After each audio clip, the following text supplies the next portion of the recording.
ಮಾಡಿದ್ರೆ ಸ್ವರ್ಗಕ್ಕೆ ಹೋಗ್ತಾರೆ ಅಂತ ಗೊತ್ತು.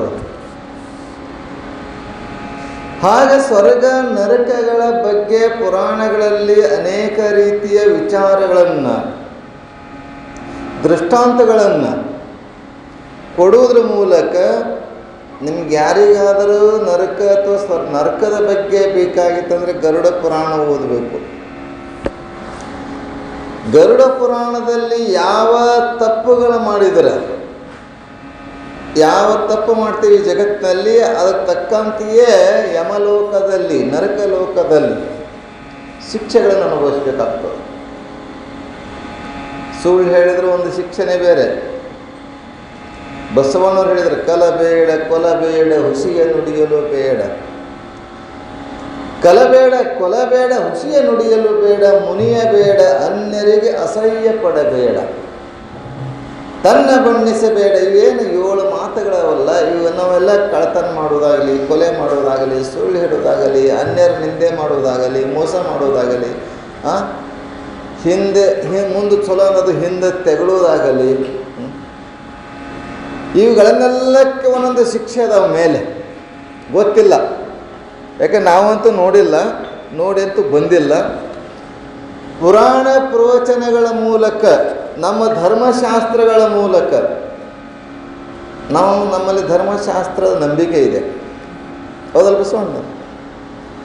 ಗ್ರಂಥಗಳನ್ನು, ನಮ್ಮ ಹಿರಿಯರೇ ಬರೆದಿರುವಂಥ ಗ್ರಂಥಗಳದಾವ, ಅದರ ಮೇಲೆ ನಂಬಿಕೆ ಇದೆ.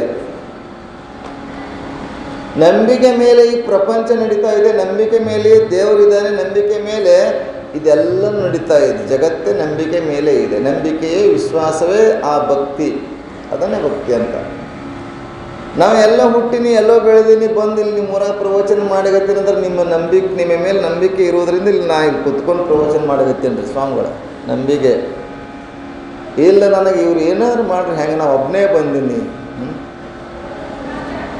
ಆ ನಂಬಿಕೆನ ಅಪನಂಬಿಕೆ ಆಯಿತು ಅಂತಂದರೆ ನಾವು ಎಲ್ಲಿ ಇರಲ್ಲ, ಹೋಗ್ಬಿಡ್ತೇವೆ. ಸಂಶಯ ಆತ್ಮ ವಿನಶ್ಯತೆ ಆಗ್ತದೆ. ಹಾಗೆ ನಂಬಿಕೆ ಮೇಲೆ ಎಲ್ಲ ನಡೀತಾ ಇದೆ. ಶಾಸ್ತ್ರ, ಧರ್ಮಶಾಸ್ತ್ರಗಳದಾವ ನಮ್ಮಲ್ಲಿ, ವೇದ ಪುರಾಣಗಳದಾವ. ಅವೆಲ್ಲ ನಂಬಿಕೆಯಿಂದ ನಾವೆಲ್ಲ ದೇವರು ಧರ್ಮ, ನರಕ, ಸ್ವರ್ಗಗಳ ಬಗ್ಗೆ ನಮಗೆ ಒಂದಿಷ್ಟು ಅಭಿಮಾನ, ಪ್ರೀತಿ ಇದೆ. ಇದನ್ನು ನಿಮ್ಗೆ ತಿಳಿಬೇಕು ಇತ್ತಂದ್ರೆ ನಿಮ್ಗೆ ಹೇಳ್ತೀನಿ. ತಿಳಿಬೇಕು, ಒಂದು ಕತೆ ದೃಷ್ಟಾಂತ ಹೇಳ್ತೀನಿ, ತಿಳ್ಕೊಳ್ಳಿ.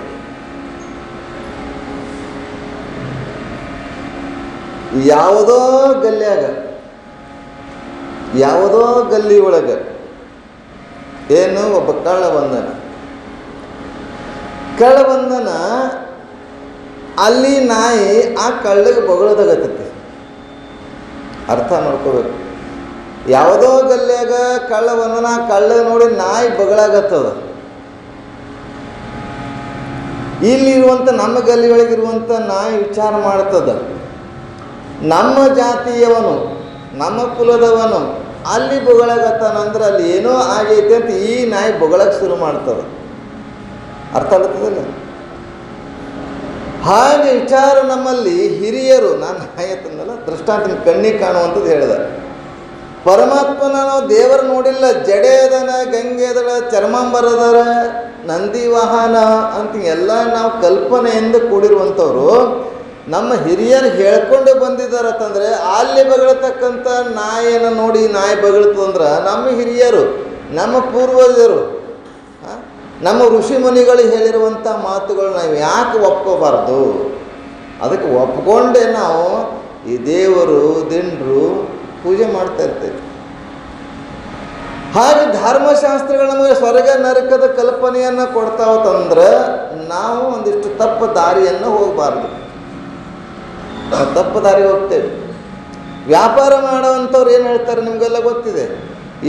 ತಂದ ರೇಟಿಗೆ ನಿಮ್ಗೆ ಕೊಡಾಗತ್ತೀನಿ ಅಂತಾರೆ ಅವರು. ಏನ್ರಿ, ಇದಕ್ಕೆ 10 ರೂಪಾಯಿ ಬೆಲೆ ಇರೋದು 10 ರೂಪಾಯಿಗೆ ನಿಮ್ಗೆ ಕೊಡಾಗತ್ತೀವಿ ಅಂದ್ರೆ ಅವ್ರಿಗೆ 8 ರೂಪಾಯಿ ಬಿದ್ದಿರುತ್ತೆ, 2 ರೂಪಾಯಿ ತಿಂದಿರ್ತಾರೆ. ಅವ್ರು ತಿಳ್ಕೊಬೇಕು. ನೀವು ಸುಳ್ಳು ಹೇಳಿರ್ತಾರೆ. ತಂದ ರೇಟಿಗೆ ಕೊಡೋಕೇನು ಹುಚ್ಚನ ಅವರು? ಕೊಡಂಗಿಲ್ಲ. ಹಾಗೆ ನಾವು ಏನೇ ಮಾಡಿದರೂ ಕೂಡ ತಪ್ಪುಗಳ ಮಾಡ್ತೀವಿ. ಮಾಡಬಾರ್ದು ಅನ್ನೋಗೋಸ್ಕರ, ಅದನ್ನು ಸರಿಪಡಿಸ್ಬೇಕನ್ನೋಗೋಸ್ಕರ ಒಂದಿಟ್ಟು ಸಂಜೆ ಹೊತ್ತಿನಲ್ಲಿ ದೇವರ ಮುಂದೆ ಪ್ರಾರ್ಥನೆ ಅಂತ ಮಾಡಿದರು. ಆ ತಪ್ಪುಗಳು ತೊಳಿಬೇಕಲ್ಲ. ತಪ್ಪುಗಳನ್ನು ತೊಳಿಲಿಕ್ಕೆ ಏನು ಮಾಡಿದ್ರು, ಸಾಯಂಕಾಲ ಒಂದಿಷ್ಟು ಭಜನೆ ಮಾಡೋದನ್ನು ಕಲಿಸಿದ್ರು. ನಾವು ತಪ್ಪು ಮಾಡಿರ್ತೇವೆ, ಮುಂಜಾನೆಯಿಂದ ಸಂಜೆ ತನಕ ವ್ಯಾಪಾರದಲ್ಲಿ ವ್ಯವಹಾರದಲ್ಲಿ ತಪ್ಪುಗಳು ಮಾಡಿದ್ದಕ್ಕಾಗಿ ಆ ತಪ್ಪುಗಳನ್ನು ಪರಿಹಾರ ಆಗಬೇಕಾದ್ರೆ ಏನು ಮಾಡಬೇಕು, ಒಂದಿಟ್ಟು ಭಜನೆ ಮಾಡಿರಿ, ಒಂದಿಟ್ಟು ಶಿವನಾಮವನ್ನು ನುಡಿರಿ. ಅದಕ್ಕೆ ಹೇಳಿದ್ರು, ಶಿವನಾಮವನ್ನು ನುಡಿಯದ ಬಾಯಿ ಬಚ್ಚಲ ಕುಣಿಯಂತೆ, ಹರನಾಮವನ್ನು ನುಡಿಯದ ಮನುಜ ಹಾಳು ದೇಗುಲಂತೆ ಅಂತ ಹೇಳಿದರು. ಅದಕ್ಕೆ ವ್ಯವಹಾರದಲ್ಲಿ ನಾವೆಲ್ಲ ತಪ್ಪುಗಳ ಮಾಡ್ತೇವೆ. ಆ ಒಂದಿಷ್ಟು ಆ ತಪ್ಪುಗಳಿಗೆ ನಾವು ಪಾಪ ಕರ್ಮವನ್ನು ಮಾಡಿದ್ದೇವೆಲ್ಲ, ನರಕಕ್ಕೆ ಹೋಗಬಾರ್ದು, ನಮ್ಮರೆಲ್ಲ ಸ್ವರ್ಗಕ್ಕೆ ಹೋಗಬೇಕು ಅನ್ನೋ ಉದ್ದೇಶವಾಗಿ ಒಂದಿಷ್ಟು ಶಾಸ್ತ್ರ ಶ್ರವಣ ಮಾಡಿದರು. ದೇವತಾ ಧ್ಯಾನ, ಹರಪೂಜೆ, ಗುರು ಸೇವೆ, ವರಪುಣ್ಯವಿಲ್ಲದೆ ಬರಿದ ಸುಖ ಭೋಗವದೋರ್ಪುವುದುಂಟೆ ಆತ್ಮ. ಕೈ ಕಾಲೆಲ್ಲ ಗಟ್ಟಿರೋ ತನಕ ನಾವೆಲ್ಲ ಪರಮಾತ್ಮನ ಧ್ಯಾನವನ್ನು, ಗುರುವಿನ ಸೇವೆಯನ್ನು, ದೇವತೆಯ ಸೇವೆಯನ್ನು ನೋಡ್ರಿ. ಅಂತಹ ರಾಮಲಿಂಗ ಚೌಡೇಶ್ವರಿಯ ದೇವಸ್ಥಾನದಲ್ಲಿ ಒಂದಿಷ್ಟು ಅಕ್ಕನ ಬಳಗ, ಅಣ್ಣನ ಬಳಗ ಸೇರಿ ಭಜನೆ ಮಾಡೋದ್ರ ಮುಖಾಂತರ 1 ಗಂಟೆ ನಾವು ಇದನ್ನು ಕಾಲ ಕಳೆದಿತ್ತಂದರೆ ಇಡೀ 24 ಗಂಟೆ ಏನು ಮಾಡಿರ್ತೀವಲ್ಲ ಪಾಪ ಕರ್ಮಗಳು ವ್ಯವಹಾರ ಅದೆಲ್ಲ ತೊಳೆದು ಹೋಗ್ತದೆ. ನಿಮ್ಗೆ ಹೇಳ್ತೀನಿ, ಒಂದು ಜೀವನದಲ್ಲಿ ಒಬ್ಬ ವ್ಯಕ್ತಿ ಅತ್ಯಂತ ಜಿಪುಣ ನಿಮ್ಗೆ ಗೊತ್ತಿದೆ. ತುಪ್ಪದಾಗ ನೊಣ ಬಿದ್ದರೆ ಚೀಪ್ ಥರ ಗೊತ್ತಿಲ್ಲ, ಅದು ಹೇಳ್ತಾರೆ, ನಾನಾರು ನೋಡಿಲ್ಲ. ತುಪ್ಪದಾಗ ನೊಣ ಬಿದ್ದರೆ ಚೀಪ್ ಒಗೆಯುವಂಥ ಜಿಪುಣ, ಅಥವಾ ಊಟ ಮಾಡುವ ಕೈಯಿಂದ ಹಕ್ಕಿ ಪಕ್ಷಿಗಳು ಹೊಡೆಯಂಗಿಲ್ಲ, ಯಾಕಂದರೆ ಅನ್ನ ಹತ್ತಿರ್ತದೆ ಕೆಳಗೆ ಬಿದ್ದಿತ್ತು ಅನ್ನುವಂಥ ಭಾವನೆ. ಆಗ ಮುಸ್ರಿ ಕೈಯಿಂದ ನೊಣ ಹೊಡೆಲಾರದಂಥವನು, ಜಿಪುಣಿರುವಂಥವನು ವಯಸ್ಸಾಗಿತ್ತು, ಸತ್ತ, ಪ್ರಾಣ ಹೋಯಿತು. ಪ್ರಾಣ ಹೋದ ಮೇಲೆ ಅವನಿಗೆ ಯಮದೂತರು ಕರ್ಕೊಂಡು ಹೋಗ್ತಾರೆ. ಯಾಕಂದ್ರೆ ಇಡೀ ಜೀವನ ತುಂಬೆಲ್ಲ ಅವನು ದಾನ ಧರ್ಮಗಳು ಮಾಡಿದವನಲ್ಲ, ಕೆಟ್ಟ ಜಿಪುಣ, ದೇವಸ್ಥಾನಕ್ಕೆ ಬಂದಂಥವ್ರಲ್ಲ, ಗುಡಿ ಗುಂಡರ್ಗಳಿಗೆ ಹೋದಂಥವನಲ್ಲ, ಸಾಧು ಸಂತರ ದರ್ಶನ ಮಾಡಿಲ್ಲ, ಕೆಟ್ಟ ತನ್ನ ವ್ಯವಹಾರದಲ್ಲಿ ಜಿಪುಣತನ ಮಾಡಿ ಯಾರಿಗೂ ಒಂದು ಏನು ಕೊಡದೆ ಜೀವನ ಸಾಕ್ಷಿದ್ದ. ಅವನು ಒಂದು ಸಲ ತೀರ್ಕೊಂಡ ಯಮದೂತರು ಕರ್ಲಿಕ್ಕೆ ಬಂದು ಕರ್ಕೊಂಡು ಹೋಗ್ತಾರೆ. ಕರ್ಕೊಂಡು ಹೋಗಿ ಆ ಚಿತ್ರಗುಪ್ತ ನೋಡ್ತಾನೆ. ನಮ್ಮ ಲೆಕ್ಕಪತ್ರ ಎಲ್ಲ ಎಲ್ಲಿರ್ತೈತಿ, ಲೆಕ್ಕಪತ್ರ ಚಿತ್ರಗುಪ್ತನ ಕೈಯಲ್ಲಿ ನೋಡಿ, ಇವ ಜೀವನದಲ್ಲಿ ಒಂದು ಪುಣ್ಯದ ಕೆಲಸನೇ ಮಾಡಿಲ್ಲ ಅಂತೇಳಿ ಎಲ್ಲ ಪಾಪದ ಕೆಲಸನ ಮಾಡಿದ್ದಾನೆ, ಜಿಪುಣಿದ್ದಾನೆ ಅಂತ ತಿಳ್ಕೊಂಡು ನರಕದಲ್ಲಿ ಕರ್ಕೊಂಡು ಹೋಗ್ತಾ ಇರ್ತಾರೆ. ಶಿಕ್ಷೆ ಕೊಡಬೇಕು ಅಂತೇಳಿ, ಶಿಕ್ಷೆ ಕೊಡಬೇಕು ಅಂತ ನರಕದಲ್ಲಿ ಕರ್ಕೊಂಡು ಹೋಗುವ ಸಂದರ್ಭದಲ್ಲಿ ಮೊಟ್ಟ ಮೊದಲನೇ ನೋಡ್ತಾರೆ, ಏನು ಮಾಡ್ತಾರೆ, ಕಾದ ಎಣ್ಣೆ ಒಳಗೆ ಮುಳುಗಿಸ್ತಾ ಇರ್ತಾರಂತೆ. ಈ ಜಗತ್ತಿನಲ್ಲಿ ತಪ್ಪು ಮಾಡಿದಂಥ ವ್ಯಕ್ತಿಗೆ ಕಾದ ಎಣ್ಣೆ ಒಳಗೆ ಮುಳುಗಿಸ್ತಾ ಇರ್ತಾರೆ. ಇವ ಕೇಳ್ತಾನೆ, ಸತ್ತ ಮ್ಯಾಲೆ ಹೋಗ್ತಾ ಇರ್ತಾರಲ್ಲ ಚಿತ್ರಗುಪ್ತರೆಲ್ಲ ಕರ್ಕೊಂಡು ಹೋಗ್ತಾರೆ ಯಮದೂತರೆಲ್ಲ, ಇದೇನು ಮಾಡ್ತಾ ಇದ್ದೀರಿ ಅಂತ. ಇಂಥ ತಪ್ಪು ಮಾಡ್ಯಾನ ಇವ, ಕೆಲವ್ರಿಗೆ ಅನ್ಯಾಯ ಮಾಡಿದ್ದಾನೆ, ಮೋಸ ಮಾಡಿದ್ದಾನೆ, ಅದಕ್ಕಾಗಿ ಇವರಿಗೆ ಕಾದ ಎಣ್ಣೆ ಒಳಗೆ ಎದ್ದೆ ತೆಗಿ. ಫೋಟೋ ನಮ್ಗೆ ಬಜಿ ಮಾಡ್ತೀರಲ್ಲ ನೀವು, ಬಜಿ ಹ್ಯಾಂಗೆ ನೀವು ಎಣ್ಣೆ ಹಾಕಿ ತೆಗಿತೀರಿ ಹಂಗೆ ತೆಗಿತೀರಂತ. ಮತ್ತು ನನಗೂ ಹಿಂಗೆ ಮಾಡ್ತೀರೇನೋ ಅಂತ ಕೇಳ್ತಾನೆ ಈ ವ್ಯಕ್ತಿ. ನಿಂದು ಇದಲ್ಲ ಇನ್ನೂ ಮುಂದೈತೆ ನಡಿ ಅಂತಾರೆ ನನಗೆ. ಇದು ಶಿಕ್ಷೆಯಲ್ಲಿ ನಿನಗೆ ಇನ್ನೂ ಮುಂದೈತಿ ಹೇಳಂತಾರೆ. ಮುಂದೆ ಮತ್ತೆ ಬರುವಾಗ ಏನಾಗ್ತಂತ, ಕಾಸು ಇದಿರ್ತಲ್ಲ ಸಳೈ ಕಂಪಗೆ ಸೇರಿ ಅವರು ತಲೆ ಹಾಕಿ ಕೆಳಗಿನ ತೆಗಿತೀರಂತ. ಅದು ಪರಸ್ತ್ರೀ, ಪರಧನ, ಪರ ಸ್ತ್ರೀ ವ್ಯಾಮೋಹಕ್ಕೆ ಒಳಗಾದಂಥವ್ರ ಶಿಕ್ಷೆ. ತಲೆಯಿಂದ ಮೇಲೆ ಹಾಕೋದಾಗಲಿ ಕೆಳಗಿಂದ ಮೇಲೆ ಬರುವುದಾಗಲಿ ಅದನ್ನು ಪೂರ್ಣ ಹಿಂಗೆ ಈ ಲಿಂಬಿ ಹಣ್ಣಿಗೆ ದಾರ ಹಾಕಿರ್ತೀವಲ್ಲ ಹಂಗೆ ಕಾದ ಸಳೆಯನ್ನು ಹಾಕ್ತಾಯಿದ್ರಂತ. ಇದನ್ನು ನಮ್ಗೆ ಕೊಡ್ತೀರಿ ಅಂತ ಕೇಳ್ದಂತ. ಇದರಲ್ಲಿ ಏನೋ ಮುಂದೈತಿ ನಡಿ ಅಂದ್ರಂತ ಅವನಿಗಿನ್ನ. ಹೀಗೆ ಅಲ್ಲಿ ನೀರಾಗ ಕಾದಮಿ ಎಣ್ಣೆ ಒಳಗೆ ತೆಗೆದಾಗಲಿ ಇಲ್ಲಿ ಇಡೀ ಶರೀರದಲ್ಲಿ ಕಾದ ಹಾರಿ ಅಥವಾ ಕಬ್ಬಿಣ ತುರಿಸುವುದಾಗಲಿ ಮಾಡ್ತಾರೆ.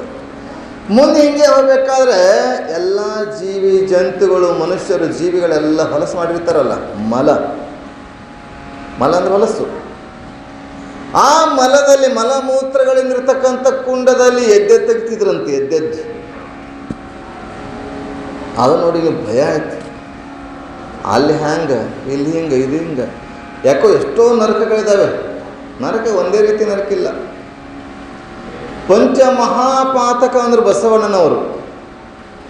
ಅಂಥ ನರಕದಲ್ಲಿ ಎಲ್ಲರೂ ಹೊಲಸು ಮಾಡಿದಂಥ ನರಕದಲ್ಲಿ ಎದ್ದೆದ್ದು ತೆಗ್ತಾ ಇದ್ರು, ಮೂಗು ಮುಚ್ಕೊಳ್ಳುವಂಥ ಪರಿಸ್ಥಿತಿ. ಇದು ನನಗೆ ಸಿಗ್ತೈತೇನು, ಇದನ್ನು ನನಗೆ ಅನುಭವಿಸ್ಬೇಕಂತ ಕೇಳಿದಾಗ ಇದೆಲ್ಲ ಇನ್ನೂ ಮುಂದೈತೆ ನಡಿ ಅಂದ್ರಂತ. ಎಟ್ರ ನರಕ ಇರ್ಬೋದು. ರವರವ ನರಕ ಅಂತ ಹೇಳ್ತಾರೆ ಕೆಲವೊಂದು. ನಾಯಕ ನರಕ, ರವರವ ನರಕ. ಹೀಗೆ ಅವನು ಕರ್ಕೊಂಡು ಹೋಗ್ಬೇಕಾದ್ರೆ ಯಮ ಬಂದು ಭೇಟಿ ಆಗ್ತಾನೆ. ಯಮ ಮುಂದೆ ಬಂದು ಭೇಟಿ ಆಗ್ತಾನೆ. ಯಾರು ಇವನಿಗೆ ಎಲ್ಲಿ ತಂದಿರಿ, ಎಲ್ಲಿ ಕರ್ಕೊಂಡು ಹೋಗ್ತಾ ಇದ್ದೀರಿ, ಯಾವ ಊರ್ದಿಂದ ತಂದಿರಿ ಅಂತ ಕೇಳ್ತಾರೆ. ಇಲ್ಲ ಇಂಥ ಸೋಲಾಪುರದವ ಹಿಂಗೆ ಸತ್ತಿದ ಕರ್ಕೊಂಬಂದಿರ್ತೀವಿ. ಅವ ಯಮ ನೋಡ್ತಾನೆ. ಅವನು ನೋಡೋಕೆ ನೋಡೋಣ ಅಂತೇಳಿ ಬುಕ್ ತೆಗೆದು ನೋಡ್ತಾನೆ. ಇನ್ನೂ 3 ವರ್ಷ ಇತ್ತಂತ. ಅವನು ಇನ್ನೂ 3 ವರ್ಷ ಟೈಮ್ ಇತ್ತಂತ. 1 ವರ್ಷ ಬದುಕಬೇಕಾಗಿತ್ತು. ಜಲ್ದಿಯಾಗಿ ಕರ್ಕೊಂಬಂದಿರೋ, ವಾಪಸ್ ಕಳಿಸ್ರಿ ಅಂದ್ರಂತ. ವಾಪಸ್ ಬಂದು ಇಲ್ಲಿ ಕೂಡಿಸಿರು. ಮೊದಲೇ ಆಲ್ರೆಡಿ ಕೂತಿದ್ದ. ಹತ್ತಿ ಕಣ್ಣು ಎಲ್ಲ ಮುಚ್ಚಿ ಕಟ್ಟೆ ಕೂಡಿಸಿದ್ರು. ಕಣ್ಣು ತೆಗೋದಂತ ಅವನಿಗೆ ಕಳಿಸಿದ್ರು ಮೇಲೆ. ಇನ್ನೂ 3 ವರ್ಷ ಬದುಕ ಅವನು ಇಟ್ಯಾಕ್ ಜಲ್ದಿ ಕರ್ಕೊಂಬಂದಿರು, ವಾಪಸ್ ಕಳಿಸ್ರಂತ. ಇಲ್ಲಿ ಎಲ್ಲ ಎಳ್ಕೋತ ಕೂತಿದ್ರು. ರೆಡಿ ಆಗಿತ್ತೆಲ್ಲ. ಕಣ್ಣು ತೆಗೋದಂತ. ಭಯಭೀತರಾಗಿ ಎಲ್ಲ ಓಡಾಕತ್ತಾರಂತ. ಇಲ್ರಿ ನಾ ಏನೋ ಬದುಕಿದ್ದೀನಿ, ನಾ ಸತ್ತಿಲ್ಲ ಅಂತ ಹೇಳ್ತಾರ. ಆಗ ಅವನು ಏನು ನೋಡ್ಕೊಂಡು ಬಂದಿದ್ದಲ್ಲ, ಇಲ್ಲಿ ಬಂದು ಮತ್ತೆ ಜೀವ ಪಡಿತಾನಲ್ಲ. 3 ವರ್ಷ ಅಂತ ಗೊತ್ತಾಗಿತ್ತಲ್ಲ. ಇವ 3 ವರ್ಷದಾಗ ಏನು ಮಾಡ್ತಾನ, ಮೊದಲು ಎದ್ದು ಬಿಟ್ಟು ದಿನಾಲು ಒಂದು 10,000 ರೂಪಾಯಿ, ದಿನ 10,000 ರೂಪಾಯಿ ತೊಗೋತಿದ್ದಂತ ಕೂಡಿಟ್ಟಿದ್ದವ. ಜಿಪ್ಪಣತನ ಮಾಡಿ 10,000 ರೂಪಾಯಿ ತಗೊಂಡು ದಿನಕ್ಕೆ ಯಾರಿಗೇನು ಬೇಕು, ವಸ್ತ್ರ ಬೇಕು, ಧಾನ್ಯ ಬೇಕು, ಏನು ಬೇಕು ಸಹಾಯ ಮಾಡಗತ್ತೆ. ದಿನ 10,000 ರೂಪಾಯಿ ಸಹಾಯ ಮಾಡಗತ್ತೆ. ಕೊನೆಗೆ 1-2 ಎಕರೆ ಹೊಲ ತೊಗೊತಾನೆ. 2 ಎಕರೆ ಹೊಲ ತಗೊಂಡು ಮಾವಿನ ಮರಗಳನ್ನು ಇಡ್ತಾನೆ. ಮಾವಿನ ಮರಗಳನ್ನು, ಅನೇಕ ಥರದ ಮಾವಿನ ಮರಗಳನ್ನು, ಹಣ್ಣಿನ ಗಿಡಗಳನ್ನು ಹಚ್ಚಿ ಆ ಹುಡುಗರಿಗೆ ಕರೆದು ಹೇಳ್ತಾನೆ ಮಕ್ಕಳಿಗೆ, ನೋಡು ಮಕ್ಕಳೇ, ಇದರಲ್ಲಿ ಇರ್ತಕ್ಕಂಥ ಹಣ್ಣುಗಳು ನೀವು ಯಾರೂ ತಿನ್ನಬೇಡ್ರಿ, 10 ವರ್ಷದ ದೊಡ್ಡ ಆಗ್ತವೆ. ಈ ದಾರಿಗೆ, ಈ ಹಾದಿಗೆ ಬರುವ ಹೋಗುವ ಜನರಿಗೆ ನೀವೆಲ್ಲ ತಿನ್ನಿಸ್ರಿ ಅಂತ ಹೇಳ್ಬಿಡ್ತಾನೆ. ನಾ ಇಂಥ ದಿವಸ ಸಾಯ್ತೀನಿ ಅಂತ ಹೇಳಿಬಿಟ್ಟು 3 ವರ್ಷದ ನಂತರ ಸತ್ತು ಹೋಗ್ತಾನೆ. ಆಗಿವ ಏನು ಇಡೀ ಜೀವಮಾನವೆಲ್ಲ ಮಾಡ್ತಕ್ಕಂಥ ಪುಣ್ಯವನ್ನು ಅವನಿಗೆ ತಂದೆ ಮಕ್ಕಳಿಗೆ ಸಂಶಯ ಬಂದಿತ್ತು. ಇವ ನಮ್ಮ ಅಪ್ಪ ಹೌದೋ ಇಲ್ಲ ಅಂತೇಳಿ. ಯಾಕೆ ನಮ್ಮ ಅಪ್ಪ ಚಿಪ್ಪಣ 10,000 ರೂಪಾಯಿ ದಿನ 10,000 ರೂಪಾಯಿ ದಾನ ಮಾಡಗತ್ತಲ್ಲ ಅಂತೇಳಿ ಆಶ್ಚರ್ಯ ಆಗಿತ್ತಂತ. 100 ವರ್ಷ ಮಾಡುವುದನ್ನು 3 ವರ್ಷದಲ್ಲಿ ಮಾಡಿ ಯಮದೂತರು ಕರ್ಕೊಂಡು ಹೋದ್ರೆ ಮತ್ತೆ ಜೀವ ಹೋಯ್ತಲ್ಲ. ಅವ ಕರ್ಕೊಂಡು ಹೋಗಿ ಕೇಳ್ತಾರೆ, ನೋಡಪ್ಪ ನೀ ಇಡೀ ಜೀವನವನ್ನು ಎಲ್ಲ ಪುಣ್ಯ ಮಾಡಿಲ್ಲ, 3 ವರ್ಷ ಅಷ್ಟೇ ನೀ ಪುಣ್ಯ ಮಾಡಿದ್ದಿ. 3 ವರ್ಷ ನೀನು ದಾನ ಧರ್ಮವನ್ನು ಪುಣ್ಯದ ಕೆಲಸ ಮಾಡಿದ್ದೀಯಾ. ನೀನು 10 ವರ್ಷ ಏನು ಮಾಡಬೇಕು, ಸ್ವರ್ಗದಾಗಿರ್ಬೇಕಾಗ್ತದೆ. 10 ವರ್ಷ ನಂತರ ನೀನು ನರಕದಲ್ಲಿ ಇರಬೇಕಾಗ್ತದೆ. ನಡಿ ಅಂತ ಮೊದಲ ಸ್ವರ್ಗಕ್ಕೆ ಕರ್ಕೊಂಡು ಹೋಗ್ತಾರೆ ನಾನು. ಅಷ್ಟರಲ್ಲಿ 10 ವರ್ಷದ ಮಾವಿನ ಮರಗಳೆಲ್ಲ ದೊಡ್ಡವಾಗಿದ್ದೀವಲ್ಲ. ಮಾವಿನ ಮರಗಳು ದೊಡ್ಡದಾಗಿ ಬರುವ ದಾರಿಗೆ ಬರುವ ಜನರಿಗೆಲ್ಲ ತಿನ್ನಿಸ್ತಿದ್ರು. ಆರನ್ನು ಅವರು ಆಶೀರ್ವಾದ ಮಾಡ್ತಿದ್ರು. ಕೊನೆಗೊಬ್ಬ ಮಹಾತ್ಮ ಆ ದಾರಿಗೆ ಬಂದಂತ. ಮಹಾತ್ಮ ದಾರಿಗೆ ಬಂದಿದ್ದ. ಅದೇ 10 ವರ್ಷ ಮುಗಿತಾ ಇತ್ತು. ಮಾವಿನ ಹಣ್ಣು ತಿಂದ್ರೆ ಆನಂದ ಇತ್ತು.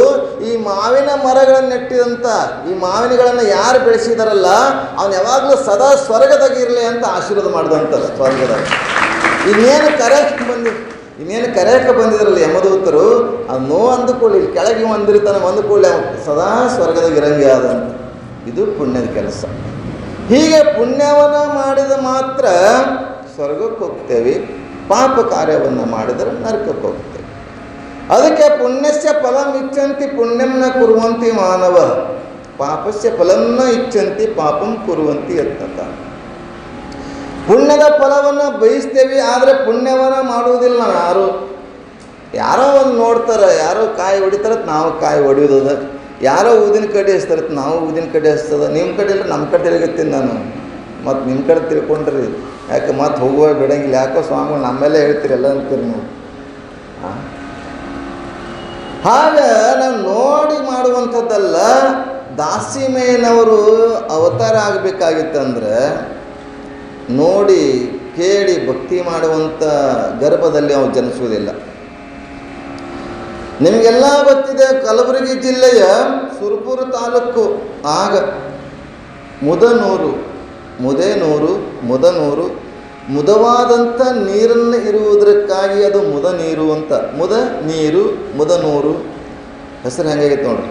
ಸಪ್ತ ತೀರ್ಥಗಳದಾವಲ್ಲಿ, ಆನಂದ ಆಹ್ಲಾದವನ್ನು ಉಂಟು ಮಾಡ್ತಕ್ಕಂಥ ನೀರದವ, ಅದಕ್ಕೆ ಮುದನೂರು ಅಂತಾಯಿತು. ಮುದವನ್ನು ನೀಡ್ತಕ್ಕಂಥ, ಆನಂದವನ್ನು ಕೊಡ್ತಕ್ಕಂಥ ಪರಿಸರದಲ್ಲಿ ಸಪ್ತ ತೀರ್ಥಗಳು. ಆ ತೀರ್ಥದಲ್ಲಿ, ಆ ಕ್ಷೇತ್ರದಲ್ಲಿ ಅಗ್ರಹಾರ, ಆಗ ಬ್ರಾಹ್ಮಣರ ಓಣಿಯಲ್ಲಿರ್ತಕ್ಕಂಥ ಬ್ರಾಹ್ಮಣರ ಓಣಿ ಅಗ್ರಹಾರ ಅಂತಿದ್ರು. ಅದು ಒಂದು ಕಾಲದಲ್ಲಿ ವಿದ್ಯಾ ಕೇಂದ್ರ ಆಗಿತ್ತು. ಯಾಕೆ ಬ್ರಾಹ್ಮಣರು ಜಾಸ್ತಿ ಎಲ್ಲಿರ್ತಾರೋ ಅದು ವಿದ್ಯಾ ಕೇಂದ್ರ ಆಗಿರ್ತದೆ. ಅಂಥ ವಿದ್ಯಾ ಕೇಂದ್ರ ಅಂತ ಅಗ್ರಹಾರದಲ್ಲಿ ರಾಮಯ್ಯ ಮತ್ತು ಶಂಕರಿ, ರಾಮಯ್ಯ ಮತ್ತು ಶಂಕರಿ ಎನ್ನುವ ಇಬ್ಬರು ದಂಪತಿಗಳು ಸದಾ ಅವರು ಪುಣ್ಯದ ಕೆಲಸವನ್ನೇ ಮಾಡ್ತಿದ್ರು. ಸದಾ ಭಗವಂತನ ಧ್ಯಾನವನ್ನು, ಸದಾ ಭಗವಂತನ ಸ್ಮರಣೆಯನ್ನು ಮಾಡ್ತಾ ಕಾಲ ಕಳೀತಾ ಇರ್ತಾರೆ. ನಿಮಗೆಲ್ಲ ಗೊತ್ತಿದೆ, ಅಂಬಿಗರೇ ಚೌಡಯ್ಯನವರು ಒಂದು ಮಾತನ್ನು ಹೇಳ್ತಾರೆ, ಬಹಳ ಸುಂದರವಾದ ಮಾತು. ಎಲ್ಲವನ್ನ ಪರಮಾತ್ಮ ಕೊಟ್ಟಿರ್ತಾನಂತೆ, ಎಲ್ಲೋ ಒಂದು ಕೊರತೆ ಕೊಟ್ಟಿರ್ತಾನೆ ಅಲ್ವಾ. ಬಡತನಕ್ಕೆ ಉಂಬುವ ಚಿಂತೆ, ಉಣದಾದರೆ ಇಡುವ ಚಿಂತೆ, ಇಡದಾದರೆ ಹೆಂಡರ ಚಿಂತೆ, ಹೆಂಡರಾದರೆ ಮಕ್ಕಳ ಚಿಂತೆ, ಮಕ್ಕಳಾದರೆ ಬದುಕಿನ ಚಿಂತೆ, ಬದುಕಾದರೆ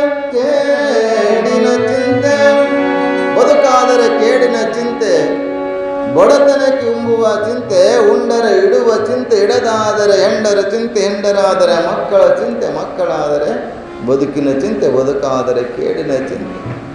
ಇಂತಿ ಹಲವು ಚಿಂತೆಗಳಲ್ಲಿದ್ದವರನ್ನು ಕಂಡೆನು, ಆದರೆ ಶಿವಚಿಂತೆಯಲ್ಲಿದ್ದವರನ್ನು ಒಬ್ಬರನ್ನು ಕಾಣೆ ಅಂತ ಹೇಳ್ತಾರೆ ಅಂಬಿಗರ ಚೌಡಯ್ಯನವರು. ಹಾಗೆ ಇವರಿಗೆ ಎಲ್ಲ ಥರದ ಆನಂದ ಭಗವಂತ ಎಲ್ಲವನ್ನ ಕೊಟ್ಟಿದ್ದಾನೆ. ನಿಮಗೆಲ್ಲ ಗೊತ್ತಿದೆ, ನಾವು ಸತತವಾಗಿ ಭಗವಂತನ ಧ್ಯಾನವನ್ನು, ಭಗವಂತನ ನಂಬಿಕೊಂಡು ಆಸ್ತಿಕರಾಗಿ ಇರ್ತಕ್ಕಂಥ ನಮ್ಮನ್ನು ದೇವರ ಪರೀಕ್ಷೆ. ಏನೇನೆಲ್ಲ ದಿನನಿತ್ಯ ಸುಳ್ಳು ಹೇಳುವಂಥವ್ರಿದ್ದಾರೆ, ದಿನನಿತ್ಯ ತಲೆ ಹೊಡೆಯುವಂತಿದ್ದಾರೆ. ಅವರು ಮನೆ ಮೇಲೆ ಮನೆ ಕಟ್ಟಿರ್ತಾರೆ, ಹೊಲದ ಮೇಲೆ ಹೊಲ ತೊಗೊಂಡಿರ್ತಾರೆ, ಬಿಲ್ಡಿಂಗ್ ಮೇಲೆ ಬಿಲ್ಡಿಂಗ್ ಕಟ್ಟಿರ್ತಾರೆ. ನಮ್ಮ ಮ್ಯಾಲೆ ಇಟ್ಟು ನಾವು ದಿನನಿತ್ಯ ಮುಂಜಾನಿಂದ ಸಂಜೆವರೆಗೂ ನಾವು ಚೌಡಮ್ಮಗುಡಿ ಮಗಲಾಗಿರ್ತೀವಿ. ಮಾತಾಡ್ರೆ ಸಾಕು ಚೌಡೇಶ್ವರಿ ಅಂತೇವಿ, ಮಾತೆತ್ತರ ಚೌಡೇಶ್ವರಿ ಅಂತೇವಿ, ರಾಮಲಿಂಗ ಅಂತೇವಿ. ಆದರೆ ನಮ್ಮ ಮ್ಯಾಲೆ ಕಣ್ಣೇ ತರಲ್ಲ, ಎಷ್ಟರ ಕಷ್ಟ ಕೊಡ್ತಾನೆ, ಎಷ್ಟರ ಪರೀಕ್ಷೆ ಮಾಡ್ತಾನೆ ಅಂತೇವಿ. ಇದು ನಮ್ಮ ತಪ್ಪಲ್ಲ, ನಿಮ್ಮದು ತಪ್ಪಲ್ಲ, ಕರ್ಮಗಳಿರ್ತವೆ. ನಾವು ಈಗ ಪಾಪ ಪುಣ್ಯಗಳು ಮಾಡ್ತಾ ಇರಬಹುದು, ನಮ್ಮ ಕರ್ಮ ಇದೆ. ನಾನು ಮಾಡಿದೊಂದು ಕರ್ಮ ಇರ್ತದೆ, ತಂದೆ ಮಾಡಿದೊಂದು ಕರ್ಮ, ತಾಯಿ ಮಾಡಿದೊಂದು ಕರ್ಮ. ಆಣವ ಮಲ, ಮಾಯಾಮಲ, ಕಾರ್ಮಿಕ ಮಲ, ಸಂಚಿತ, ಪ್ರಾರಬ್ಧ, ಆರಂಭ. ನಮ್ಮ ಕರ್ಮಗಳ ಅನುಗುಣವಾಗಿ ನಾವು ಸುಖ ದುಃಖಗಳನ್ನು ಅನುಭವಿಸಬೇಕಾಗ್ತದೆ ವಿನಃ ದೇವರ ಮೇಲಾಗಲಿ ಸ್ವಾಮಿಗಳ ಮೇಲಾಗಲಿ ಈ ದೇವ್ರು ಚಲೋ ಇಲ್ಲತ್ತ, ಆ ದೇವ್ರಿಗೆ ಹೋಗೋದು, ಆ ದೇವ್ರು ಚಲೋ ಅಲ್ಲ ಇಲ್ಲಂತ ಇನ್ನೊಂದು ದೇವ್ರಿಗೆ ಹೋಗೋದು. ಹೀಗೆ ನಾವು ನಮ್ಮ ಜೀವನಗೋಸ್ಕರ, ನಮ್ಮ ತಾಪತ್ರೆಗೋಸ್ಕರ ದೇವರಿಗೆ ಬೈಯಕ್ಕೆ ಹೋಗ್ತೇವೆ. ತಪ್ಪದ. ವಿಚಾರ ಮಾಡ್ರಿ, ಪ್ರವಾಸಕ್ಕೆ ಹೋಗ್ತೇವೆ ನಾವೆಲ್ಲ. ಈಗ ಹೋಗೋರಿದ್ದೀರಿ ಮುಗಿದ್ಮೇಲೆ ಅಕ್ಟೋಬರ್ದಾಗ ಪ್ರವಾಸಕ್ಕೆ ಹೋಗ್ಬೇಕಾದ್ರೆ ಏನು ಮಾಡ್ತೀರಿ, 15 ದಿವಸ ಒಂದು ತಿಂಗಳ ಪ್ಲ್ಯಾನ್ ಇರ್ತೈತಿ. ಪ್ಲ್ಯಾನ್ ಇದ್ದು ಏನು ಮಾಡ್ತೀರಿ, ಎಲ್ಲ ಕಟ್ಕೊತೀರಿ. ಚೂಡ, ಪುಂಡಿ, ಕರದಂಟ, ಕಾರ್ಚಿಕ ಏನೆಲ್ಲ ತಿನಿಸುಗಳನ್ನು ಕಟ್ಕೊತೀರಿ. ಎಲ್ಲ ಬುತ್ತಿಯನ್ನು ಕಟ್ಕೊಂಡು ಪ್ರವಾಸ ಪ್ರಾರಂಭ ಮಾಡ್ತೀರಿ. ದಾರ್ಯಾಗ ಒಂದಿಷ್ಟು ತಿಂತೀರಿ, ಕಟ್ಕೊಂಡಿದ್ದು ತಿಂತೀರಿ. ತಿಂದುಬಿಟ್ಟು ಮತ್ತೆ ಅಲ್ಲೇ ಇಟ್ಟು ಯಾರಿಗೋ ದಾನನೂ ಮಾಡ್ತಿರೋದು, ಕೊಡ್ತೀರಿ, ಒಂದಿಟ್ಟು ನೀಡ್ತೀನಪ್ಪ ನೀಡ್ತೀನಿ ಒಂದು ಕೊಡ್ತೀವಿ. ಮುಂದೆ ಪ್ರವಾಸ ಮುಗಿಸಿ ವಾಪಸ್ ಬರುವಾಗ ಉಳಿದಿರ್ತದ, ಅದು ಏನು ಮಾಡ್ತೀರಿ? ವಾಪಸ್ ತರ್ತೀರ, ಅಲ್ಲೇ ಇಟ್ಬಿಡ್ತೀರಿ? ತರ್ತೀರಿ. ಹಾಗೆ ನಾವು ಪುಣ್ಯ ಪಾಪಗಳು ಸುಖ ದುಃಖಗಳನ್ನುವಂಥದ್ದು ಆ ಲೋಕದಿಂದ ಈ ಲೋಕಕ್ಕೆ, ಆ ಲೋಕದಿಂದ ಈ ಲೋಕಕ್ಕೆ, ಈ ಲೋಕದಿಂದ ಆ ಲೋಕಕ್ಕೆ ಪ್ರಯಾಣ ಮಾಡ್ತಾನೆ ಇರ್ತೇವೆ. ಪ್ರಯಾಣ ಮಾಡುವಾಗ ನಾವು ಒಂದಷ್ಟು ಪುಣ್ಯರೇ ಮಾಡೇವಿ, ಪಾಪರೇ ಮಾಡೇವಿ, ಸುಖರ ಇರ್ತದೆ, ಕಷ್ಟ ಇರ್ತದೆ, ಅದನ್ನೆಲ್ಲ ಪ್ರವಾಸಕ್ಕೆ ಹೋಗೋ ಹೆಂಗೆ ಕಟ್ಕೊಂಡು ಬಂದೀವಲ್ಲ, ಇದು ಕಟ್ಕೊಂಡು ಬಂದೀವಿ ಅಂದ್ರೆ ಏನು ಮಾಡ್ಬೇಕಾಗ್ತದೆ? ಬಿಸ್ಕೊಂಡು ಊಟ ಮಾಡಬೇಕಾ ಬೇಡ? ನನಗೆ ಕೊಡ್ತೀರಿ ನೀವು ಬರುವಾಗ ಪ್ರವಾಸ ಮಾಡುವಾಗ ಮಾಡ್ಲಿಕ್ಕತ್ತೀರಿ, ಕಟ್ಕೊಂಡು ಬಂದಿರಿ ಅಂತ ತಿಳ್ಕೊಬೇಕು. ದೇವ್ರ ಮೇಲೆ ಹಾಕಿ ಪಾಪ ದೇವ್ರೇನು ಮಾಡಬೇಕು? ನಮ್ಮ ಮೇಲೆ ಹಾಕಿದ್ರೆ ನಾವೇನೇ ಮಾಡಬೇಕು? ನಾವು ದಾರ ಕಟ್ಬೋದು, ಪ್ರಸಾದ ಪುಡಿಯೋರಿಗೆ ಕೊಡ್ಬೋದು, ಅದ್ರಾಗೇನು? ನಾವು ಮಾಡಿದ್ದನ್ನು ಹಾಗಿಲ್ಲಿ ಎಲ್ಲರೂ ನನ್ನ ಚಿಂತೆಯಲ್ಲಿದ್ದರೆ ಇವರು ಭಗವಂತನನ್ನು, ನಿಮಗೆಲ್ಲ ಗೊತ್ತಿದೆ, ಚಿತಾಯಶ್ಚ ಚಿಂತಾಯಶ್ಚ ಬಿಂದು ಮಾತ್ರ ವಿಶೇಷತ. ಚಿಂತೆಯನ್ನು ಮಾಡಬಾರದು ಅನ್ನೋಗೋಸ್ಕರವೇ ಕಡ್ಕೊಳ್ಳೋ ಮಡಳಪ್ಪನವರು ಹೇಳ್ಯಾರ, ಯಾಕೆ ಚಿಂತೆ ಮಾಡ್ತೇಪ್ಪ, ಯಾಕೆ ಚಿಂತೆ ಮಾಡ್ತಿದ್ದಿ ಎಲೆ ಮನವೇ, ನಿನಗ ಯಾವ ಥರ ಸುಖ ಇಲ್ಲ ಅಂತೇಳಿ. ನಾವು ಚಿಂತೆಯನ್ನು ಮಾಡಬಾರದು, ಚಿಂತನೆಯನ್ನು ಮಾಡಬೇಕನ್ನುವಗೋಸ್ಕರವೇ ಇಲ್ಲಿ ದೇವರ ದಾಸಿಮೇನವರ ವಿಚಾರದಲ್ಲಿ ಪರಮಾತ್ಮನ ಆಜ್ಞೆ ಆಗ್ತದೆ. ಭಗವಂತನ ಚಿಂತನೆಯನ್ನು ಎಲ್ಲಿ ನಡೀತಾ ಇದೆಯೋ, ಭಗವಂತನ ಚಿಂತೆಯನ್ನು ಯಾರು ಮಾಡ್ತಾ ಇದ್ದಾರೋ ಅವರ ಗರ್ಭದಲ್ಲಿ ನೀನು ಅವತಾರ ಆಗಬೇಕಾಗ್ತದೆ. ಇವರು ಬರೇ ನಾವೆಲ್ಲ ಹೆಂಗೆ ಚಿಂತೆ ಮಾಡ್ತೀವಿ, ಅವರು ಚಿಂತೆ ಮಾಡೋದೇ ಭಗವಂತನ ಚಿಂತನೆ. ನಾವು ಚಿಂತೆ ಮಾಡೋದು ನಮ್ಮ ಸಂಸಾರ ಚಿಂತೆ. ಹಾಗೆ ಚಿಂತನೆಯನ್ನು ಮಾಡೋಣ ಹಾಡಿನ ನಂತರ. ಭ್ರಾಂತಿ ಅದಕ್ಕೆ ಜೋತುಗೊಂಡು ನೀ ಕುಂತಿ, ನಾಳೆ ಯಮ ಕೇಳಿದರೆ ಏನಂತೆ. ಎಷ್ಟು ಸುಂದರವಾಗಿ ಮಾತು ಹೇಳಿದ್ದಾರೆ. ನಾವೆಲ್ಲ ಮಾಯದ ಭ್ರಾಂತಿ ಒಳಗೆ ಸಿಕ್ಕಾಕೊಂಡು, ಅಜ್ಞಾನ ಒಳಗೆ ಸಿಕ್ಕಾಕೊಂಡು, ಪ್ರಪಂಚದ ವಿಷಯ ವಾಸನೆ ಒಳಗೆ ಸಿಕ್ಕಾಕೊಂಡು ಬಳಲ್ತಾ ಇದ್ದೇವೆ. ಪುನರಪಿ ಜನನಂ ಪುನರಪಿ ಮರಣಂ ಪುನರಪಿ ಜನನಿ ಜಠರೇ ಶಯನೆ ಈಯ ಸಂಸಾರೇ ಕಲು ದುಸ್ತಾರೆ. ಒಂದಲ್ಲ ಎರಡಲ್ಲ 84 ಲಕ್ಷ ಜೀವರಾಶಿಯಲ್ಲಿ ಬಂದೆ ಅಂತ ಅಕ್ಕಮಾದೇವಿ ಹೇಳ್ತಾಳೆ. ಈ ಹುಟ್ಟು ಸಾವುಗಳು ಯಾಕೆ ಅಂದ್ರೆ ನಾವು ಮಾಯದ ಭ್ರಾಂತಿ ಒಳಗೆ ಸಿಕ್ಕಾಕೊಂಡು ಆ ಸಂಸಾರ ಶಬ್ದ ಸ್ಪರ್ಶ ರೂಪ ರಸಗಂಧಗಳ ವಾಸನೆಯ ಬಲಿಯಾಗಿ ನಮ್ಮನ್ನು ನಾವು ಮರೆತು ದುಃಖ ಪಡ್ತಾ ಇದ್ದೇವೆ. ಆದರೆ ಇಲ್ಲಿ ದಾಸಿಮೇನವರ ಅವತಾರ ಆಗಬೇಕಾಗಿತ್ತಂದ್ರೆ ಇದಕ್ಕೆಲ್ಲಕ್ಕೂ ಹೊರತಾಗಿರಬೇಕು. ಅಂದರೆ ದೇಹಾತೀತವಾಗಿರತಕ್ಕಂಥ ಮನಸ್ಸು ಬುದ್ಧಿ ಇರಬೇಕಾಗ್ತದೆ. ಸಿದ್ಧರಾಮ, ಸೊಲ್ಲಾಪುರ ಸಿದ್ಧರಾಮ ಅವತಾರ ಆಯಿತು. ತಾಯಿ ಸುಗ್ಗಲಾದೇವಿ, ತಂದೆ ಬುದ್ಧಗೌಡ. ಎಷ್ಟು ವಯಸ್ಸು ಗೊತ್ತೇನೋ? 60 ವಯಸ್ಸು ಹೆಣ್ಮಗಳಿಗೆ. ವಿಜ್ಞಾನಕ್ಕೆ ಹೊರತಾಗಿರುವಂಥ ವಿಷಯ. ವಿಜ್ಞಾನ ಪ್ರಕಾರ ಅಂತಂದು ನಾವು ಹೆಣ್ಮಕ್ಳಿಗೆ 40-45 ಆದಮೇಲೆ ಮಕ್ಕಳಾಗಲ್ಲ ಅಂತ ಇದು ಶಾಸ್ತ್ರ. ಆದರೆ ಆ ಸುಗ್ಗಲಾಬಾಯಿಗೆ 60-70 ವಯಸ್ಸು. ಹೆಂಗಿರಬೇಕು ಪರಮಾತ್ಮನ ಲೀಲೆ! ಅಂಥ ವಯಸ್ಸಿನಲ್ಲಿ ಸಿದ್ಧರಾಮ ತಾಯಿಯ ಗರ್ಭದಲ್ಲಿ ಅವತರಿಸಬೇಕಾಗಿತ್ತಂದ್ರೆ ಸದ್ಗುರುವಿನ ಆಶೀರ್ವಾದ. ರೇವಣ ಸಿದ್ದೇಶ್ವರ ಅಲ್ಲಿಗೆ ಬರ್ತಾರೆ. ಚಾಂಗ್ಲಾದೇವಿ, ಸೊಲ್ಲಾಪುರದಲ್ಲಿ ರಾಣಿ ಚಾಂಗ್ಲಾದೇವಿ, ರೇವಣ ಸಿದ್ಧರು ಬರ್ತಾ ಇದ್ದಾರೆ ಅಂತ ತಿಳ್ಕೊಂಡು ಪಲ್ಲಕ್ಕಿಯನ್ನು ಕಳಿಸ್ತಾರೆ. ಪಲ್ಲಕ್ಕಿ ಕಳಿಸಿದ್ರು ಕೂಡ ಆ ಪಲ್ಲಕ್ಕಿ ಮೇಲೆ ಹತ್ತೋದಿಲ್ಲ. ಯಾಕ ಅಂತ ಕೇಳಿದಾಗ ಇಲ್ಲ, ಇಲ್ಲಿ ಒಬ್ಬ ಅವತಾರ ಆಗ್ತಾನೆ, ಒಬ್ಬ ಮಹಾತ್ಮನ ಅವತಾರ ಇದೆ. ಒಬ್ಬ ಶಿವಯೋಗಿ ಇಲ್ಲಿ ಜನಿಸ್ತಾ ಇದ್ದಾನೆ. ಅಂತ ಶಿವಯೋಗಿ ಜನಿಸ್ತಕ್ಕಂಥ ಭೂಮಿಗೆ, ಪವಿತ್ರ ಕ್ಷೇತ್ರಕ್ಕೆ ನಾವು ಬರಬೇಕಾಗಿತ್ತಂದ್ರೆ ಪಲ್ಲಕ್ಕಿಯಲ್ಲಿ ಬರುವುದಲ್ಲ, ನಡ್ಕೊಂಡು ಬರಬೇಕು ಅಂತ ನಡ್ಕೊಂಡು ನೇರವಾಗಿ ಅವರ ಮನೆಗೆ ಬರ್ತಾನೆ. ತಾಯಿ ಶುಕ್ಲಾದೇವಿ ನಿಂತಿದ್ದಾಳೆ, ನಮಸ್ಕಾರ ಮಾಡ್ತಾನೆ ಸಂತ ಮಹಾತ್ಮ ರೇವಣಸಿದ್ಧ. ರೇವಣಸಿದ್ಧರು ನಮಸ್ಕಾರ ಮಾಡಿದಾಗ ತಾಯಿಗೆ ಆಶ್ಚರ್ಯ ಆಗ್ತದೆ. ಯಾಕಪ್ಪ ನಮಸ್ಕಾರ ಮಾಡ್ತಾ ಇದ್ದಿಲ್ಲ ನನಗೆ? ಇಲ್ಲವ, ನಾನು ನಿನಗೆ ಮಾಡ್ತಾ ಇಲ್ಲ, ನಿನ್ನ ಗರ್ಭದಲ್ಲಿ ಅವತರಿಸ್ತಕ್ಕಂಥ ಸಿದ್ಧರಾಮನಿಗೆ ಮಾಡ್ತಾ ಇದ್ದೀನಿ, ಶಿವಯೋಗಿಗೆ ಮಾಡ್ತಾ ಇದ್ದೀನಿ. ಹಾಗಂತಾರೆ, ತಲೆ ಕೆಟ್ಟೈತೆ ನಿನಗಂತಾರೆ ಹೆಣ್ಮಗಳು. ನನಗೀಗ ಹಡಿಯುವಂಥ ವಯಸ್ಸು ಮೀರಿ ಹೋಗೈತಿ, 60-70 ಸಮೀಪ ಮುದುಕಾಗಿ ನನಗೆ ಹೆಂಗೆ ಹುಡ್ತಾವ ಅಂತ ಕೇಳಿದಾಗೆಲ್ಲ ಪರಮಾತ್ಮ ಲೀಲೆ ಇದೆ.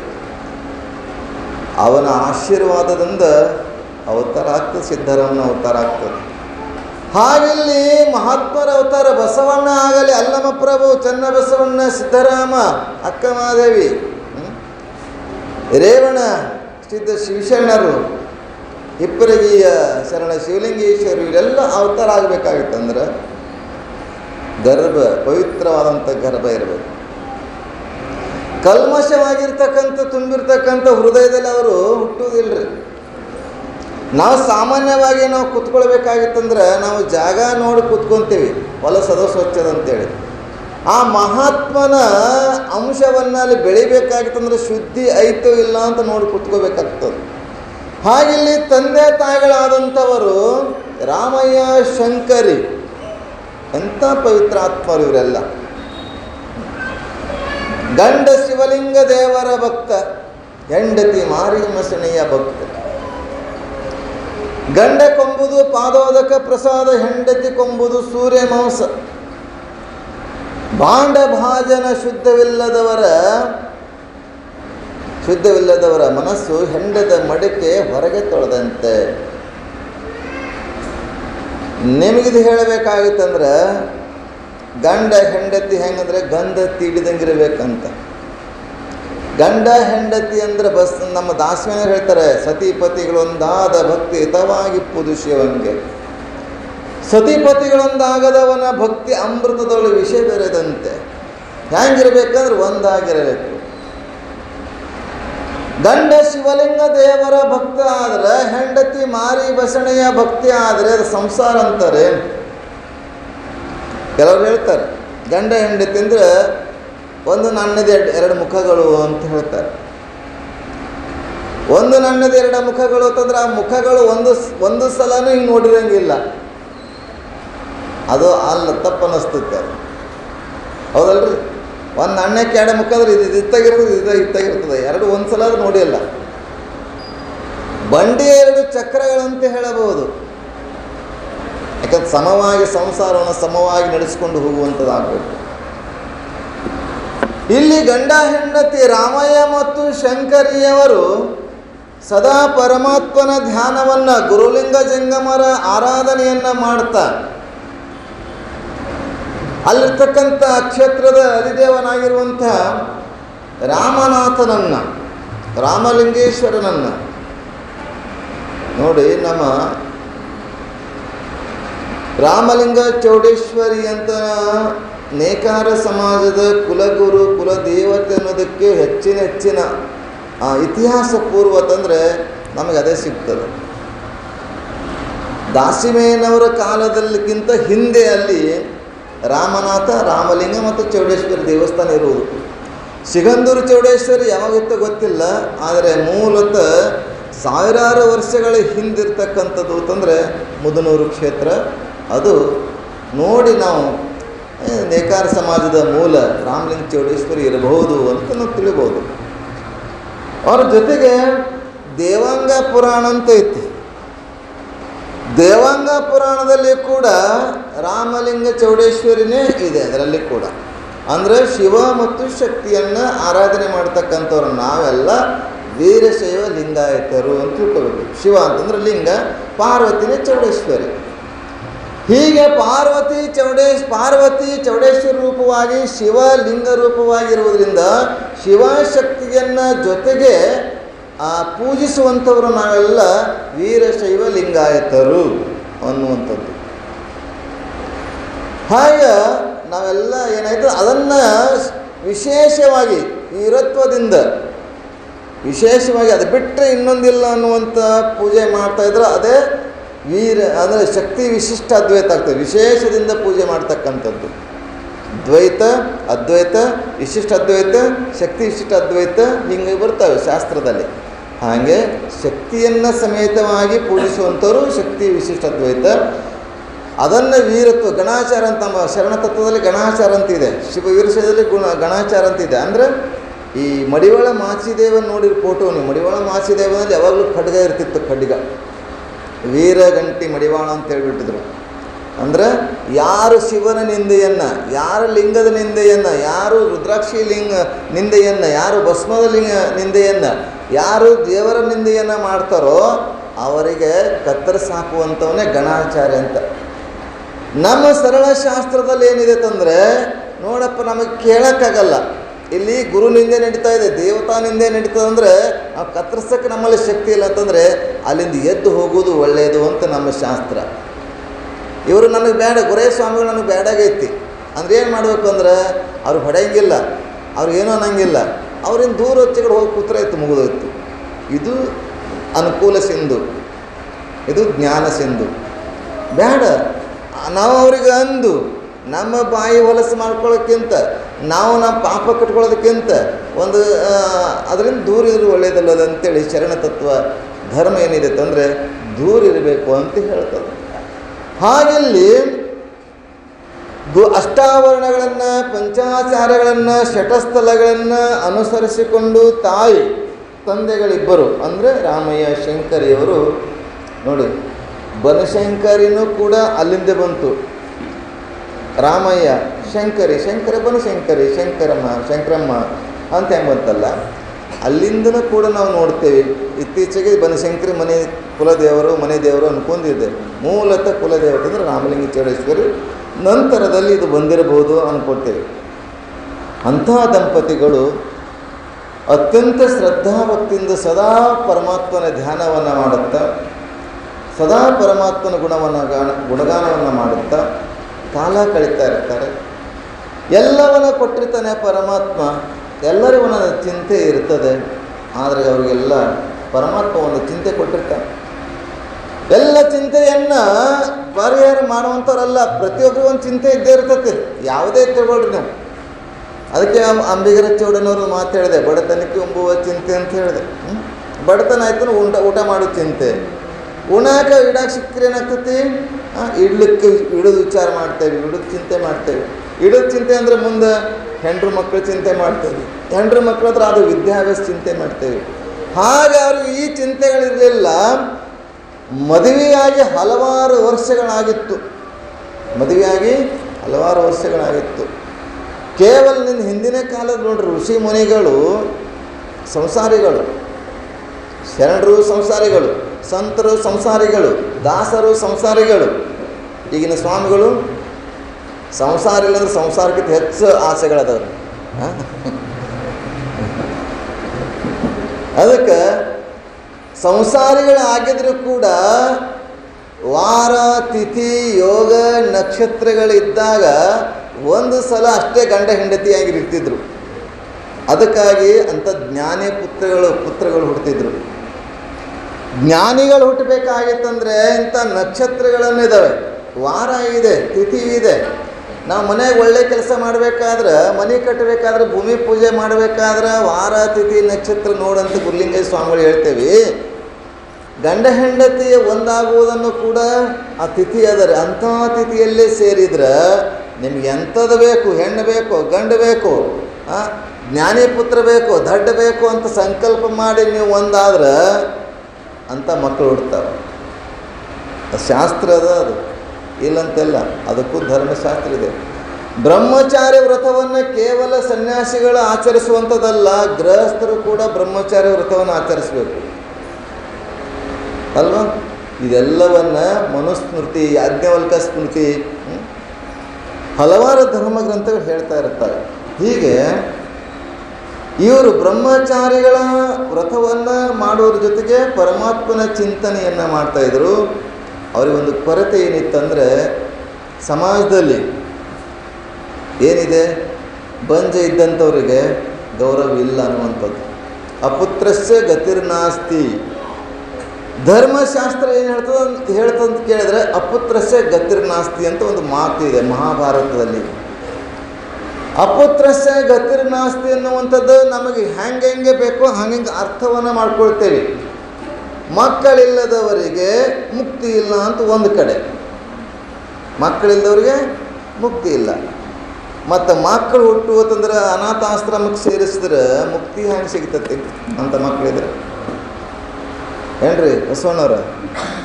ಮಕ್ಕಳಿಲ್ದವ್ರು ಮುಕ್ತಿ ಇಲ್ಲ ಅಂತ ಧರ್ಮಶಾಸ್ತ್ರ ಹೇಳಿದ ಮೇಲೆ ನಾವು ಹಡೆದೇವಿ, ಮಕ್ಕಳದಾವ ನಮ್ಮಲ್ಲಿ, ನಮಗೆಲ್ಲ ಅನಾಥಾಶ್ರಮ ಸೇರ್ಸಕತ್ತಾರ. ಮನೆ ನೋಡಿದ್ದೀವಿ, ನಿಮಗೆಲ್ಲ ಗೊತ್ತಿರ್ಬೋದು ಏನ್ರಿ. ಆಕೆ ಹೊರದೇಶಗಳಲ್ಲಿ ಅಪ್ಪಂದು ಬೆಂಕಿ ಕೊಡಬೇಕಾಗ್ಯದ, ವಿಡಿಯೋ ಕಾಲ್ ಮಾಡಿ ಬೆಂಕಿ ಹಚ್ಚೋದಂತ ತೋರ್ಸಕತ್ತಾರ ವಿಡಿಯೋ ಕಾಲದಲ್ಲಿ. ಆಕೆ ಹೆಣ್ಮಗಳು ಬರಲಿಲ್ಲ, ಗಂಡು ಮಕ್ಕಳು ಬರಲಿಲ್ಲ. ಅಲ್ಲೇ ಇದ್ಕೊಂಡು ಅದು ಏನು ಖರ್ಚಾಗ್ತದೆ ನಾವು ಖರ್ಚು ಕೊಡ್ತೇವೆ, ಅಲ್ಲೇ ಸಂಸ್ಕಾರ ಮಾಡಿರಿ ಅಂತ ಹೇಳಿದ್ರು.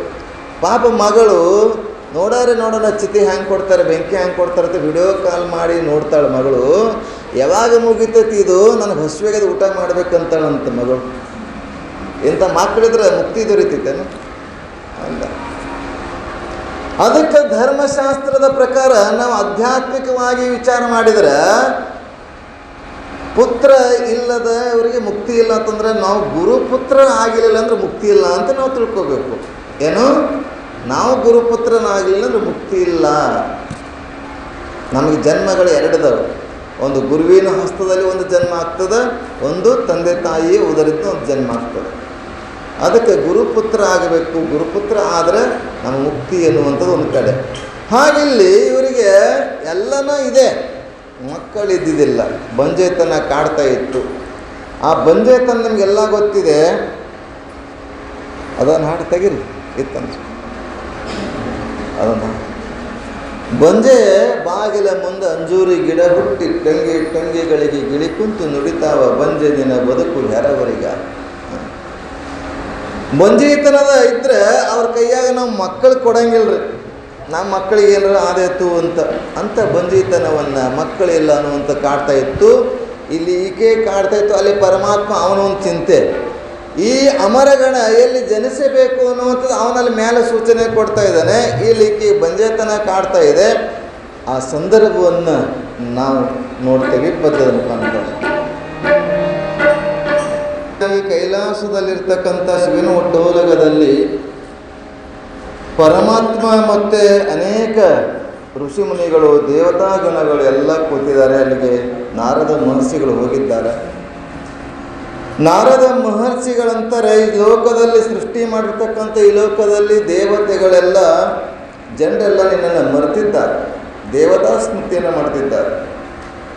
ಗುರು ಹಿರಿಯರಿಗೆ ಗೌರವವನ್ನು ಗೌರವ ಕೊಡುವುದು ಕಡಿಮೆ ಮಾಡಿದ್ದಾರೆ.